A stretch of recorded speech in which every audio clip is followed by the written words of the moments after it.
এই মর্তধামে এসেছি এবং কার সংস্পর্শে? মায়ার সংস্পর্শে। তাহলে ভগবান মায়ার সংস্পর্শে এসে আমরা জীব হয়েছি। জীব হয়ে আমরা এরকম অনাচার করছি, জীব হয়ে আমরা এরকম মানে সব কিছু উল্টো পাল্টা বিশৃঙ্খল, ভগবানের নিয়ম মানছি না। তাহলে হলো মায়াবাদের এই ধারণা, এটা ভ্রান্ত ধারণা। এটা মূঢ় ব্যক্তিরাই এই কথাগুলো বলে এবং এই যে মূঢ় ব্যক্তিরা তারা কখনোই ভগবানকে লাভ করতে পারে না। তাই এখানে বলেছে যে তার আর ঈশ্বরের মধ্যে তারা কখনোই পার্থক্য দেখতে পায় না। তারা মনে করে আমিও যেমন, কৃষ্ণও তেমন। মোহগ্রস্ত চিন্তাধারার ফলে শ্রীকৃষ্ণের সঙ্গে এক হওয়ার এই প্রচেষ্টা তা কোনো দিনই সফল হবে না। তাদের এই যে প্রচেষ্টা কোনো দিনই সফল হবে না। পারমার্থিক জ্ঞানের ক্ষেত্রে এই ধরনের নাস্তিক্য ও আসরিক অনুশীলন সর্বদাই নিষ্ফল হবে।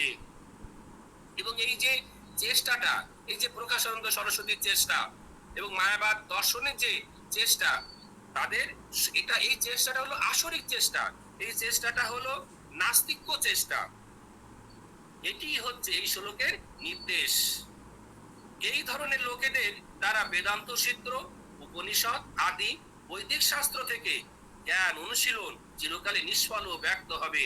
বেদান্ত সূত্রের যে ব্যাখ্যা, যেটা আমাদের শঙ্করাচার্য দিয়েছে, এটা হলো কল্পিত ভাষ্য বলে।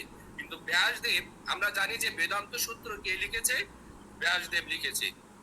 আমরা সার্বভৌম ভট্টাচার্যের যে বেদান্ত সূত্র, তিনি যখন পুরীধামে ছিল, যখন সন্ন্যাস নিয়ে যখন পুরীতে যায়, পুরীতে গিয়ে যখন ভগবানকে দর্শন করে, জগন্নাথ দেবকে দর্শন করে সেখানেই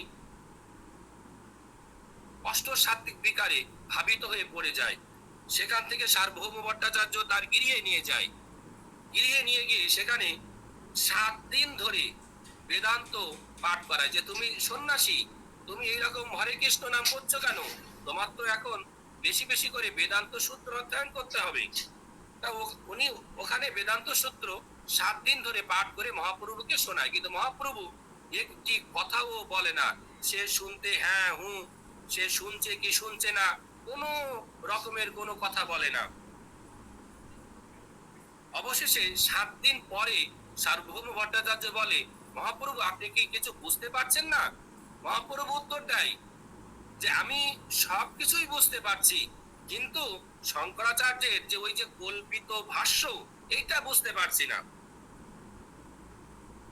এই তখন মানে সেই আত্মারামের সেই 18 রকমের যে ব্যাখ্যা দেয় এরকম, তারপরে অনেক ভাবে ব্যাখ্যা করে বেদান্ত সূত্রের, এবং শ্রীকৃষ্ণই যে পরমেশ্বর ভগবান এবং তার যে নররূপী যে মানে পরমেশ্বর ভগবান, তিনি নিত্য লীলা করে এবং তার ওই লীলা কীর্তন শ্রবণ করে আমরা যে ভগবত ধামে যেতে পারি, এই সমস্ত ব্যাখ্যা বুঝায়, মানে মায়াবাদ দর্শনকে খণ্ড বিখণ্ড করে দেয়। তখন মহাপ্রভু তাকে সরভোজ দর্শন দেয়।